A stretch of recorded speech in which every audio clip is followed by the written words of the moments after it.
शहर के सबसे बड़े और मशहूर जीवन रक्षक अस्पताल के प्रांगण में आज पैर रखने की भी जगह नहीं थी। दोपहर की कड़ी धूप थी, लेकिन शामियाने के नीचे बैठे सैकड़ों मेहमानों को गर्मी का एहसास नहीं हो रहा था, क्योंकि चारों तरफ बड़े बड़े कूलर चल रहे थे। गेंदे के फूलों की खुशबू और इत्र की महक हवा में घुली हुई थी। यह कोई मामूली दिन नहीं था। आज शहर के सबसे रईस और घमंडी उद्योगपति सेठ विक्रमजीत सिंह अपनी मां की याद में विदेश से मंगवाई गई एक एडवांस्ड ऑक्सीजन प्लांट मशीन का उद्घाटन करने वाले थे। स्टेज पर सेठ विक्रमजीत सिंह सफेद कुर्ते और जवाहर जैकेट में किसी राजा की तरह बैठे थे। उनके चेहरे पर एक अजीब सा गुरूर था। वह बार बार अपनी महंगी घड़ी देख रहे थे, जैसे समय भी उनका गुलाम हो। माइक हाथ में लेते ही उनकी आवाज में वह रौब आ गया जिससे पूरा शहर डरता था। भाइयों और बहनों, विक्रमजीत ने गरजते हुए कहा, लोग कहते हैं पैसा हाथ का मैल है, लेकिन आज इसी पैसे ने जर्मनी से यह मशीन मंगवाई है। पूरे 50 करोड़ की मशीन है यह, 50 करोड़। आज के बाद इस शहर में कोई भी गरीब ऑक्सीजन की कमी से नहीं मरेगा। यह विक्रमजीत सिंह का वादा है। हॉल तालियों की गड़गड़ाहट से गूंज उठा। लोग उनकी तारीफों के पुल बांध रहे थे। सेठ जी महान हैं, साक्षात भगवान हैं जैसी आवाजें आ रही थी। लेकिन इन तालियों के शोर और अमीरों की भीड़ से बहुत दूर टेंट के पिछले हिस्से में, जहां झूठे बर्तन रखे जा रहे थे, वहां एक 15 साल का लड़का चुपचाप अपना काम कर रहा था। उसका नाम राजू था। राजू का बदन दुबला पतला था, रंग धूप में तपकर सांवला हो गया था और कपड़े कई जगह से रफू किए हुए थे। वह कैटरिंग वाले के साथ दिहाड़ी पर आया था। उसका काम था मेहमानों के छोड़े हुए गंदे बर्तन उठाना और बची हुई वेटर की ट्रे साफ करना। लेकिन राजू की आंखें बर्तनों पर नहीं थीं। उसकी नजरें सीधे उस विशाल चमचमाती हुई मशीन पर टिकी थीं जो स्टेज के बीचों बीच रखी थी। राजू कोई साधारण लड़का नहीं था। भले ही उसके हाथ में जूठन थी, लेकिन उसके दिमाग में विज्ञान चलता था। उसके पिता एक पुराने मैकेनिक थे जो अब इस दुनिया में नहीं थे, लेकिन बचपन में राजू ने उनके गैरेज में ही चलना सीखा था। गरीबी ने उसे स्कूल जाने से रोक दिया था, लेकिन सीखने से नहीं। वह रद्दी बेचने वाली दुकानों पर घंटों खड़ा रहता था, सिर्फ पुराने अखबारों में छपे विज्ञान के लेख पढ़ने के लिए। वह कबाड़ से रेडियो उठाकर लाता और उसे ठीक करके बेचता ताकि अपनी बीमार मां की दवा ला सके। उस मशीन को देखकर राजू के मन में एक अजीब सी सिहरन हो रही थी। उसने ऐसी मशीन सिर्फ रद्दी में मिले एक पुराने विज्ञान पत्रिका के पन्नों पर देखी थी। वह जानता था कि यह मशीन हवा से ऑक्सीजन कैसे खींचती है। वह उसके पाइपों को, उसके कंप्रेसर को इतनी गौर से देख रहा था जैसे कोई भक्त भगवान की मूर्ति को देखता है। ऐ छोटू, क्या घूर रहा है? कैटरिंग वाले मैनेजर ने राजू के सिर पर एक थप्पड़ रसीद किया। काम पे ध्यान दे। अगर सेठ जी की नजर पड़ गई ना तेरे गंदे कपड़ों पर, तो हम सबकी नौकरी खा जाएंगे। चल, वह टेबल साफ कर। राजू ने सिर झुका लिया। जी मालिक, उसने धीमे स्वर में कहा और गंदा कपड़ा लेकर वीआईपी मेहमानों की कतार की तरफ बढ़ गया। तभी उद्घोषक ने घोषणा की, अब वह घड़ी आ गई है। माननीय मंत्री जी और हमारे सेठ विक्रमजीत सिंह जी मशीन का बटन दबाकर इसे शुरू करेंगे, और जैसे ही यह मशीन चालू होगी, आईसीयू में भर्ती उन 10 मरीजों को नई जिंदगी मिलेगी जो अभी सांसों के लिए संघर्ष कर रहे हैं। माहौल गंभीर हो गया। यह सिर्फ एक मशीन नहीं थी, यह एक उम्मीद थी। सेठ विक्रमजीत और मंत्री जी मशीन के पास गए। फोटोग्राफर्स के कैमरों की फ्लैश चमकने लगी। सेठ जी ने एक विजयी मुस्कान के साथ बड़ा सा लाल बटन दबाया। एक क्षण के लिए सन्नाटा छाया रहा। फिर मशीन के भीतर से एक भारी गूंज सुनाई दी। हू वू।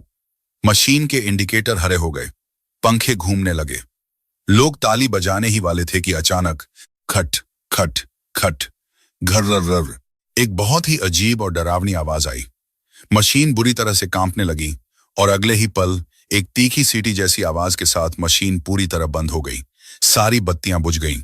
हॉल में मरघट जैसी शांति छा गई। सेठ विक्रमजीत की मुस्कान गायब हो गई। उन्होंने दोबारा बटन दबाया, फिर दबाया, गुस्से में जोर जोर से दबाया, लेकिन मशीन टस से मस नहीं हुई। यह क्या तमाशा है? सेठ विक्रमजीत चिल्लाए। इंजीनियर कहाँ है? इंजीनियर? 3 सूट बूट पहने इंजीनियर जो अब तक शान से खड़े थे, दौड़ते हुए स्टेज पर आए। उनके माथे पर पसीना चमकने लगा था। यह मशीन जर्मनी की कंपनी ने भेजी थी और यह इंजीनियर भारत के सबसे बड़े तकनीकी विशेषज्ञ माने जाते थे। उन्होंने मशीन का पैनल खोला, लैपटॉप कनेक्ट किया, तार चेक किए। 5 मिनट बीते, 10 मिनट बीते। भीड़ में फुसफुसाहट शुरू हो गई। अरे, लगता है मशीन खराब है। 50 करोड़ पानी में गए। आईसीयू में मरीज इंतजार कर रहे हैं। अगर मशीन नहीं चली तो अनर्थ हो जाएगा। सेठ विक्रमजीत का चेहरा गुस्से से लाल हो चुका था। उनकी इज्जत दांव पर लगी थी। वह शहर के सबसे बड़े दानी कहलाना चाहते थे, लेकिन अब वह हंसी के पात्र बन रहे थे। मुझे जवाब चाहिए। सेठ दहाड़े। यह मशीन चालू क्यों नहीं हो रही?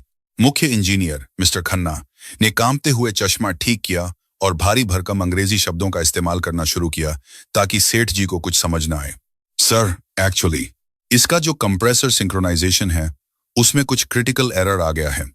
लगता है शिपिंग के दौरान इसका मदरबोर्ड डैमेज हो गया है, या फिर यहाँ का वोल्टेज फ्लक्चुएशन जिम्मेदार है। हमें जर्मनी से नया पार्ट मंगवाना पड़ेगा। कितना वक्त लगेगा? सेठ ने दांत पीसते हुए पूछा। कम से कम 1 हफ्ता सर। 1 हफ्ता? सेठ विक्रमजीत ने अपना आपा खो दिया। वहां अस्पताल के अंदर मरीज मर रहे हैं।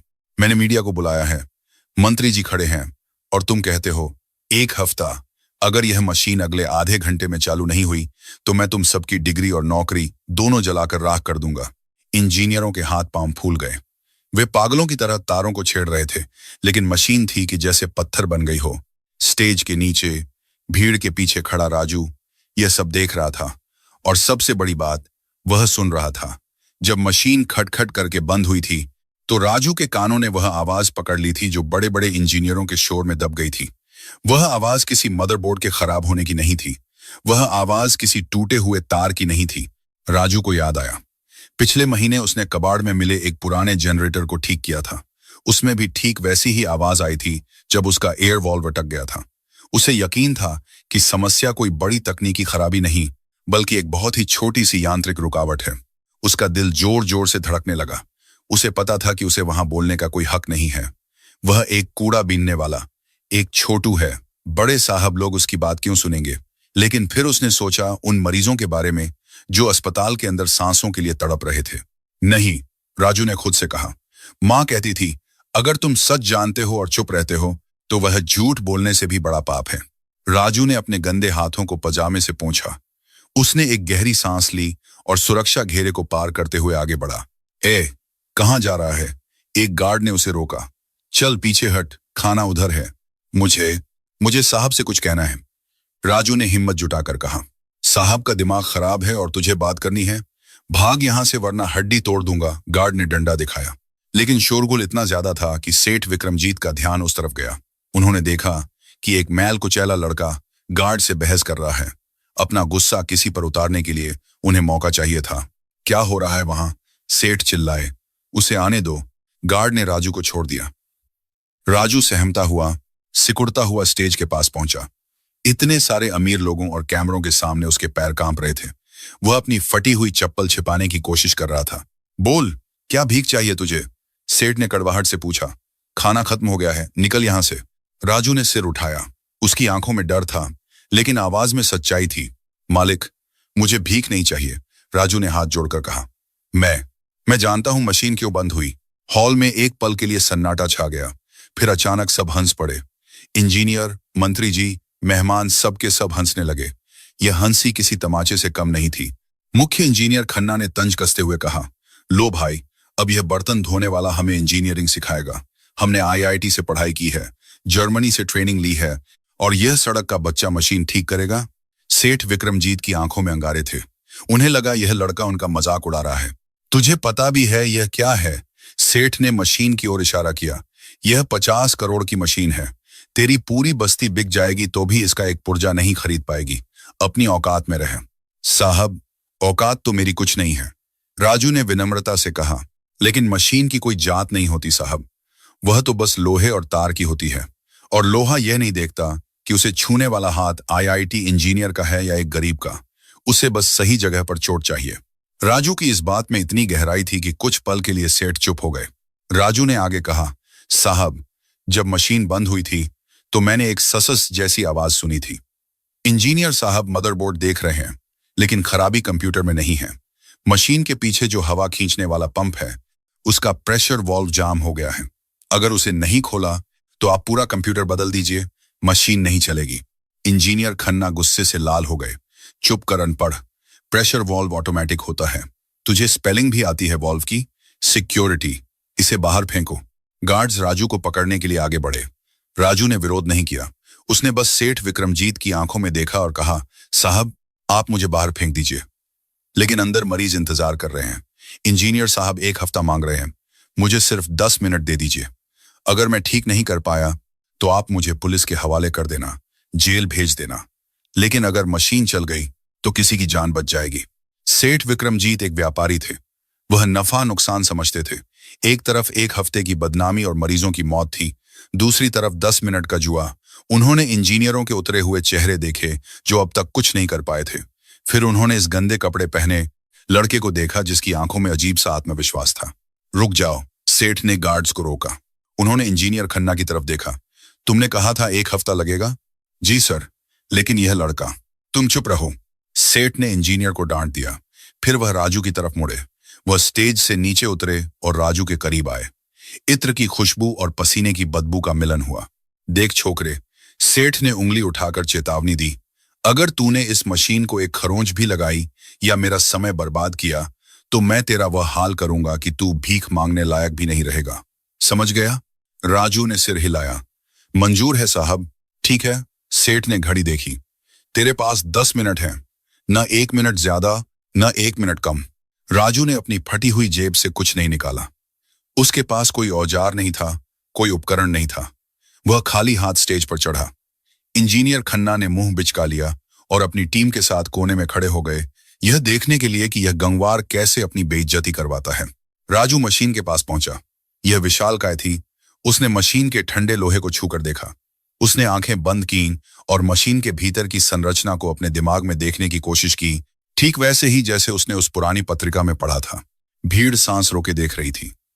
क्या यह चमत्कार होगा या यह एक गरीब लड़के की बेवकूफी साबित होगी?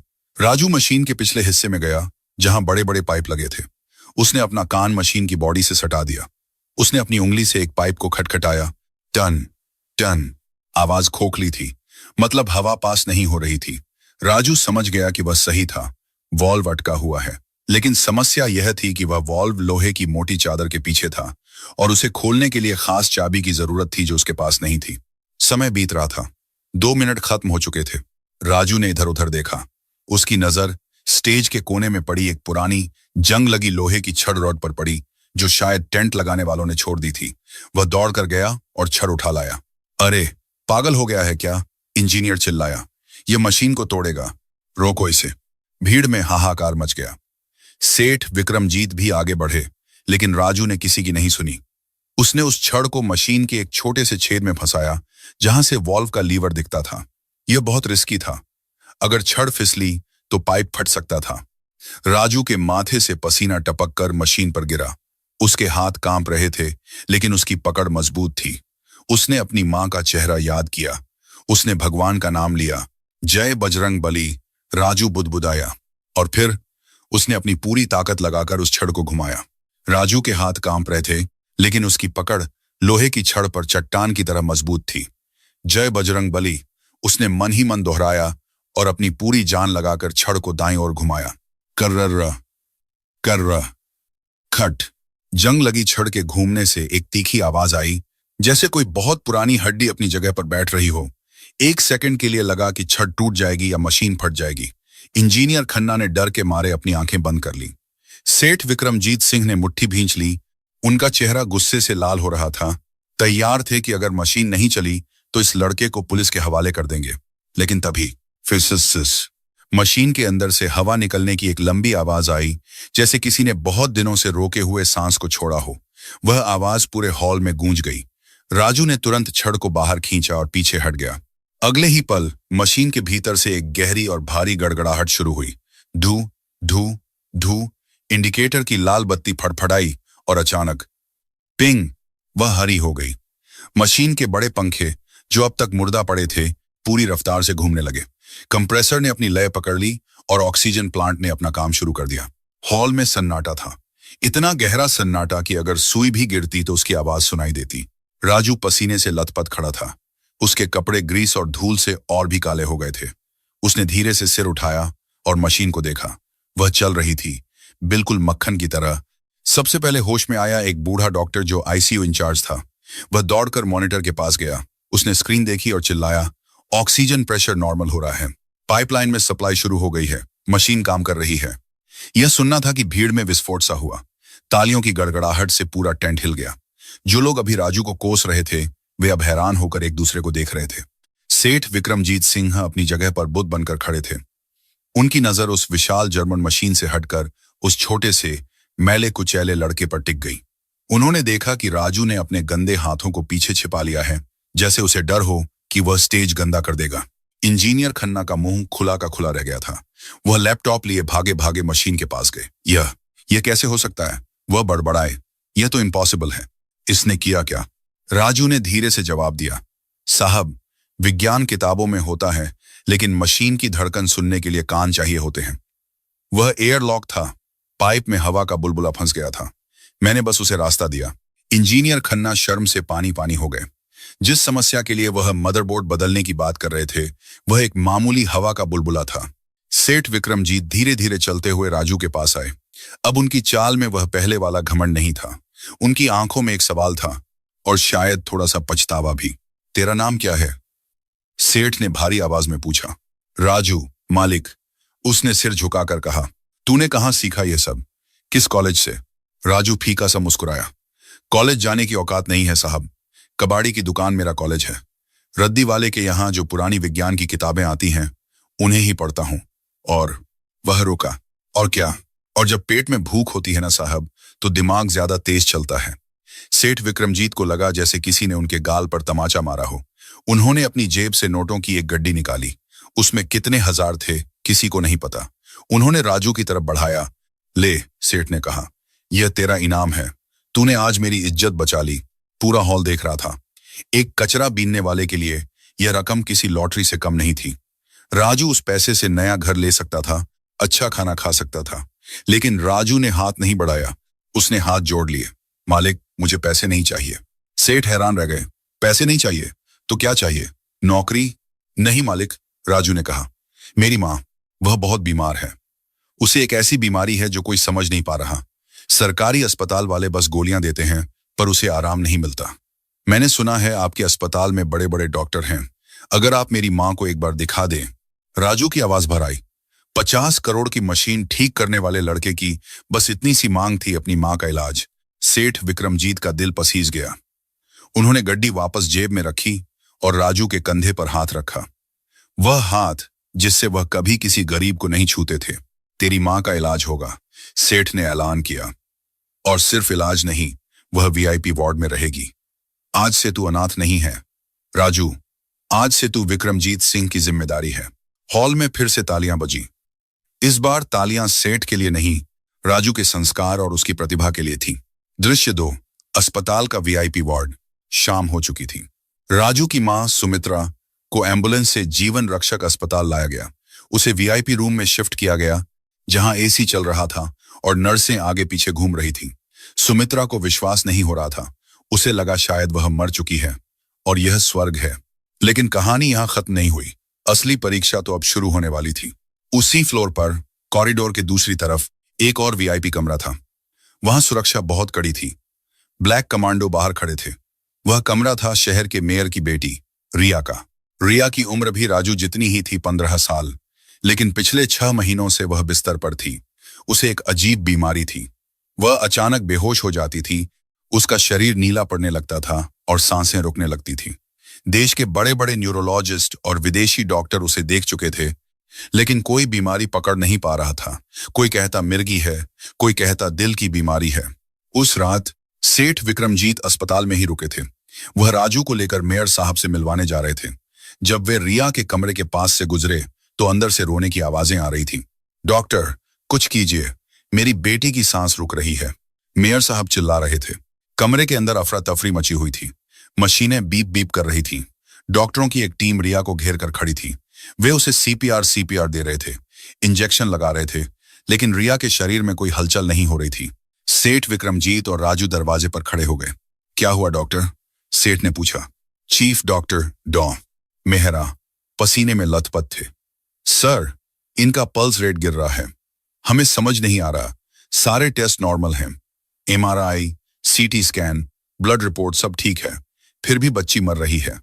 ऐसा लगता है जैसे उसका शरीर अंदर से ही बंद हो रहा है। राजू दरवाजे के पीछे से झांक रहा था। उसकी नजरें उन महंगी मशीनों पर नहीं बल्कि रिया के चेहरे पर थीं। उसने देखा कि रिया के होंठों के किनारे हल्का पीला झाग आ रहा था और उसकी उंगलियों के नाखून अजीब तरह से मुड़े हुए थे, जैसे पंजे हों। राजू के दिमाग में एक बिजली सी कौंधी। उसने यह लक्षण कहीं पढ़े थे। रद्दी में मिली एक बहुत पुरानी फटी हुई आयुर्वेद और वनस्पति विज्ञान की किताब में। नहीं, वह किताब नहीं थी। वह एक पुराने वैद्य की डायरी थी जो उसे एक कबाड़ी वाले ने दी थी, क्योंकि वह पढ़ने में बहुत मुश्किल थी। राजू को याद आया, उस डायरी में एक पौधे का जिक्र था, सर्पगंधा के जैसा ही एक जहरीला जंगली फूल जो कभी कभी शहर के पार्कों में उग जाता है। अगर उसका पराग पोलन सांस के जरिए अंदर चला जाए तो वह नर्वस सिस्टम को धीरे धीरे जाम कर देता है। लेकिन किसी भी मशीन में इसका पता नहीं चलता, क्योंकि यह खून में नहीं मिलता बल्कि सीधे नसों को सुन्न करता है। डॉक्टर ने हार मान ली थी। आई एम सॉरी सर, डॉ। मेहरा ने सिर झुका लिया। हम इसे नहीं बचा पाएंगे, शायद चंद मिनट और। मेयर साहब फूट फूट कर रोने लगे। सेठ विक्रमजीत भी निराश हो गए। तभी कमरे की खामोशी को चीरती हुई एक आवाज आई, रुको। सबने मुड़कर देखा। राजू कमरे के अंदर आ चुका था। उसके कपड़े अभी भी मैले थे, लेकिन उसकी आंखों में एक अजीब सी चमक थी। यह कौन है? मेयर ने गुस्से और दुख में चिल्लाया। इसे बाहर निकालो। यह वही लड़का है जिसने आज ऑक्सीजन प्लांट ठीक किया। सेठ विक्रमजीत ने जल्दी से कहा। राजू, तू यहां क्या कर रहा है? राजू डरा नहीं। वह सीधे मरीज के बिस्तर के पास गया। डॉक्टरों ने उसे रोकने की कोशिश की, लेकिन राजू ने रिया की आंखें खोलकर देखी। उसकी पुतलियां, प्यूपिल्स एक अजीब तरह से फैली हुई थीं। डॉक्टर साहब, राजू ने डॉ मेहरा की तरफ देखा। क्या इनके कमरे में या घर के बगीचे में नीले धतूरे या सजावट वाले बर्मी फूल का पौधा है? डॉ मेहरा हैरान रह गए। क्या बकवास कर रहे हो? हम यहाँ मेडिकल साइंस की बात कर रहे हैं और तुम फूल पौधों की बात कर रहे हो। जवाब दीजिए। राजू पहली बार चिल्लाया। अगर इनकी जान बचानी है तो मुझे जानना होगा। मेयर की पत्नी, जो अब तक रो रही थी, अचानक चुप हो गई। हाँ, रिया को गार्डनिंग का बहुत शौक है। पिछले हफ्ते ही उसने अपने बेडरूम की बालकनी में कुछ नए विदेशी पौधे लगाए थे। उनमें से एक पर नीले फूल आते हैं। राजू ने राहत की सांस ली। वही है साहब, इसे बीमारी नहीं है, इसे न्यूरोटॉक्सिसिटी हुई है। उस फूल की महक बंद कमरे में जहर बन जाती है। मशीनें इसे नहीं पकड़ पाएंगी, क्योंकि यह फेफड़ों में नहीं, दिमाग की नसों में जमा हो गया है। तो इसका इलाज क्या है? डॉक्टर ने झुंझलाते हुए पूछा। एंटीडोट? इसका एंटीडोट किसी दवा की दुकान पर नहीं मिलेगा साहब, राजू ने कहा। इसके लिए मुझे तुरंत रसोई घर में जाना होगा। मुझे पुराना गुड़, कच्ची हल्दी और नीम की छाल चाहिए, अभी के अभी। क्या? डॉक्टर मेहरा को लगा यह मजाक हो रहा है। तुम एक मरते हुए मरीज को गुड़ और हल्दी खिलाओगे? यह पागलपन है। सर, इसे रोकिए। लेकिन सेठ विक्रमजीत ने राजू को मशीन ठीक करते हुए देखा था। उन्होंने राजू की आंखों में वही विश्वास देखा जो कुछ घंटे पहले स्टेज पर था। डॉक्टर, सेठ ने कड़क आवाज में कहा, जब तुम्हारा साइंस हार मान ले तो कभी कभी दादी नानी के नुस्खे काम आते हैं। इसे करने दो, वैसे भी तुम्हारे पास कोई रास्ता नहीं है। राजू दौड़कर अस्पताल की कैंटीन में गया। 2 मिनट के अंदर वह एक कटोरी में एक गाढ़ा भूरे रंग का लेप लेकर वापस आया। उसने मेयर साहब को कहा, इसे पकड़िए। उसने रिया का मुंह खोला और वह कड़वा लेप उसकी जीभ के नीचे रख दिया। डॉक्टर साहब, इनके पैरों के तलवों को जोर जोर से रगड़िए, गर्म करना है उन्हें, राजू ने आदेश दिया। हैरानी की बात थी कि देश के सबसे बड़े डॉक्टर एक अनपढ़ लड़के के आदेश का पालन कर रहे थे। एक नर्स रिया के पैर रगड़ने लगी।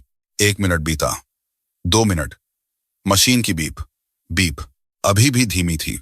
कुछ नहीं हो रहा, डॉक्टर ने कहा। हम इसे खो रहे हैं। राजू ने रिया के माथे पर हाथ रखा और आंखें बंद कर ली। वह मन ही मन प्रार्थना कर रहा था। उसकी मां ने उसे सिखाया था कि प्रकृति में हर जहर का काट होता है। तभी रिया के शरीर में एक झटका लगा। उसने जोर से खांसी ली। खौ खौ। उसके मुंह से थोड़ा सा काला कफ निकला और फिर मॉनिटर पर जो सीधी लाइन चल रही थी वह ऊपर नीचे होने लगी। Beep beep beep beep beep. Pulse rate बढ़ने लगा। 40, 50। लोशर। रिया ने धीरे से आंखें खोली। उसने अपनी मां को देखा और फीकी आवाज में कहा, मां, मुझे भूख लगी है। पूरे कमरे में जैसे चमत्कार हो गया हो। मेयर की पत्नी दौड़कर बेटी से लिपट गई।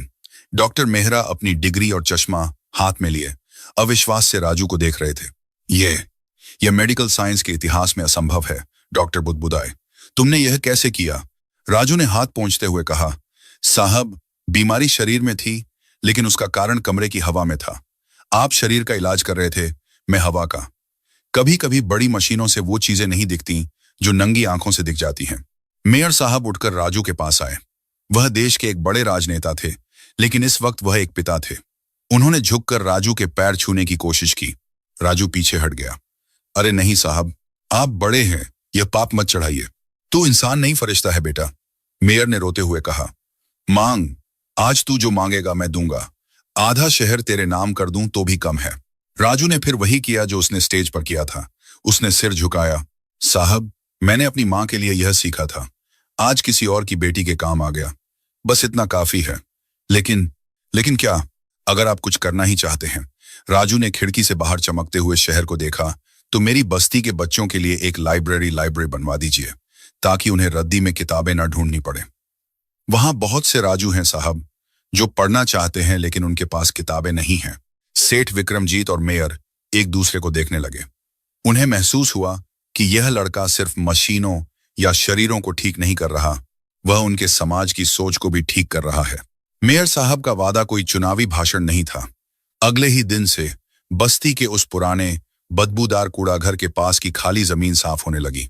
बड़ी बड़ी क्रेनें आईं, मजदूर आए और ईंटें गिरने लगीं। बस्ती के लोग, जो आज तक पुलिस की गाड़ी देखकर छिप जाते थे, अब गर्व से खड़े होकर देख रहे थे, क्योंकि यह इमारत किसी अमीर के लिए नहीं, उनके बच्चों के लिए बन रही थी। 6 महीने बीत गए। आज उस इमारत के उद्घाटन का दिन था। इमारत पर बड़े बड़े अक्षरों में लिखा था, ज्ञानदीप पुस्तकालय, ज्ञानदीप लाइब्रेरी। फीता काटने के लिए न कोई मंत्री आया, न कोई फिल्म स्टार। मेयर साहब और सेठ विक्रमजीत सिन्हा एक तरफ खड़े थे। उन्होंने कैंची राजू के हाथ में थमा दी। राजू अब वह पुराना मैला कुचैला लड़का नहीं लग रहा था। उसने एक साफ सफेद कुर्ता पायजामा पहना था। उसकी मां सुमित्रा, जो अब पूरी तरह स्वस्थ थी, उसके बगल में खड़ी थी। उसकी आंखों से आंसुओं की धार बह रही थी, लेकिन ये खुशी के आंसू थे। राजू ने फीता काटा। तालियों की गड़गड़ाहट के साथ बस्ती के सैकड़ों बच्चे, जिनके हाथों में पहले कचरे की बोरियां होती थीं, आज किताबों की उम्मीद लेकर अंदर दौड़े। अंदर का नजारा अद्भुत था। अलमारियां किताबों से भरी थीं, विज्ञान, गणित, इतिहास, आयुर्वेद। वही किताबें जिन्हें पढ़ने के लिए राजू रद्दी की दुकानों पर घंटों खड़ा रहता था, आज वे सब इन बच्चों के लिए मुफ्त थीं। सेठ विक्रमजीत सिंह, जो शहर के सबसे अमीर आदमी थे, एक कोने में जमीन पर बिछी दरी पर बैठ गए। उन्होंने एक छोटे बच्चे को गोद में बैठाया और उसे अ आ ई सिखाने लगे। यह दृश्य जिसने भी देखा, उसका दिल भर आया। वह सेठ जो कभी अपनी कार के शीशे नहीं उतारता था ताकि धूल अंदर न आए, आज धूल भरे बच्चों के बीच बैठकर असली सुकून महसूस कर रहा था। उस शाम सेठ विक्रमजीत ने राजू को अपने पास बुलाया। राजू, सेठ ने कहा, मैंने पूरी जिंदगी पैसा कमाया, फैक्ट्रियां खड़ी की। लोग मुझे सलाम करते थे क्योंकि वे मेरी दौलत से डरते थे। लेकिन आज जब मैंने उन बच्चों की आंखों में तुम्हारे लिए इज्जत देखी, तो मुझे समझ आया कि असली कमाई क्या है। तूने सिर्फ मशीन नहीं सुधारी, कान सिम, तूने विक्रमजीत सिंह को इंसान बना दिया। राजू ने मुस्कुराते हुए सेठ के पैर छुए। साहब, लोहा तब तक बस लोहा है जब तक उसे सही आकार न मिले। आपने मुझे और मेरी बस्ती को आकार दिया है। समय परिवर्तन। 10 साल बाद वक्त के पहिए ने एक लंबा चक्कर लगाया। भारत बदल रहा था और उसके साथ वह शहर भी बदल गया था। लेकिन एक नाम जो अब हर जुबान पर था, वह था राजू इंजीनियर। हालांकि उसके पास आज भी कोई डिग्री नहीं थी, लेकिन बड़े बड़े आईआईटी कॉलेज उसे लेक्चर देने के लिए बुलाते थे। राजू ने कोई बड़ी विदेशी कंपनी ज्वाइन नहीं की। उसने अपनी प्रतिभा का इस्तेमाल अपने देश, अपने गांव और अपने जैसे गरीबों के लिए किया। उसने किसानों के लिए सस्ते ट्रैक्टर बनाए जो मोटरसाइकिल के इंजन से चलते थे। उसने बिना बिजली के चलने वाला मिट्टी का फ्रिज बनाया ताकि गरीब सब्जी वालों की सब्जियां खराब ना हो। आज दिल्ली के विज्ञान भवन में राष्ट्रपति पुरस्कार समारोह चल रहा था। देश के कोने कोने से वैज्ञानिक और विद्वान आए थे। हॉल खचाखच भरा था। उद्घोषक ने नाम पुकारा पद्मश्री सम्मान के लिए। श्री राजू, जन वैज्ञानिक, द पीपल साइंटिस्ट। जब 25 साल का राजू स्टेज पर चढ़ा, तो पूरा हॉल सम्मान में खड़ा हो गया। तालियां रुकने का नाम नहीं ले रही थी। सबसे अगली कतार में बूढ़े हो चुके सेठ विक्रमजीत और पूर्व मेयर साहब बैठे थे। उनकी छाती गर्व से फूल गई थी। राष्ट्रपति जी ने राजू के गले में मेडल पहनाया और उसे माइक की तरफ इशारा किया। राजू माइक के सामने खड़ा हुआ। उसने अपनी जेब से एक बहुत पुराना मुड़ा तोड़ा कागज का टुकड़ा निकाला। यह वही अखबार का टुकड़ा था जिसे उसने 10 साल पहले कचरे से उठाया था और जिसमें उस ऑक्सीजन मशीन का चित्र था। उसने वह कागज सबको दिखाया। भाइयों और बहनों, राजू ने अपनी गंभीर और शांत आवाज में बोलना शुरू किया। लोग पूछते हैं कि मेरी सफलता का राज क्या है, मैं कौन सी यूनिवर्सिटी में गया। मेरा जवाब बस यह कागज का टुकड़ा है। हॉल में सन्नाटा था। सब ध्यान से सुन रहे थे। मैं उस बस्ती से आता हूं जहां सपने देखना भी मना था। लोग हमें कचरा कहते थे, लेकिन मेरे पिताजी कहते थे कि हीरा भी तो कोयले की खान में ही मिलता है। फर्क सिर्फ इतना है कि उसे कौन तराशता है। राजू की आवाज थोड़ी भारी हुई। उस दिन जब मैंने 50 करोड़ की मशीन ठीक की थी, और उस दिन जब मैंने मेयर साहब की बेटी की जान बचाई थी, मैंने कोई जादू नहीं किया था। मैंने बस वो किया जो हम गरीब लोग रोज करते हैं, जुगाड़ और संघर्ष। जब आपके पास साधन नहीं होते तो आप साधना करते हैं। जब आपके पास टूल्स नहीं होते तो आप दिमाग का इस्तेमाल करते हैं। उसने भीड़ में बैठे युवाओं की ओर देखा। आजकल के नौजवान डिग्री के पीछे भागते हैं। डिग्री जरूरी है, लेकिन ज्ञान उससे भी बड़ा है। मशीनें किताबों से बनती हैं, लेकिन चलती अनुभव से हैं। मेरी आप सबसे और खास तौर पर माता पिता से एक विनती है। राजू ने हाथ जोड़ लिए। अपने बच्चों के नंबर मत देखिए, उनकी जिज्ञासा, क्यूरियोसिटी देखिए। अगर आपका बच्चा खिलौना तोड़ता है तो उसे मारिए मत। हो सकता है वह देख रहा हो कि वह खिलौना काम कैसे करता है। हो सकता है कल वह उसी जिज्ञासा से देश की सबसे बड़ी समस्या हल कर दे। हुनर कपड़ों में नहीं, किरदार में होता है। मौका दीजिए, शायद आपके घर में भी कोई राजू पल रहा हो। राजू ने अपनी बात खत्म की। हॉल में बैठे कई लोगों की आंखें नम थीं। तालियों की गड़गड़ाहट के बीच एक बूढ़ी औरत सुमित्रा ने अपने पल्लू से आंसू पोंछे और आसमान की तरफ देखकर कहा, देख रहे हो ना, आज तुम्हारा बेटा कचरा नहीं उठा रहा, आज उसने देश का सम्मान उठाया है। समारोह खत्म होने के बाद राजू अपनी पुरानी बस्ती में वापस आया।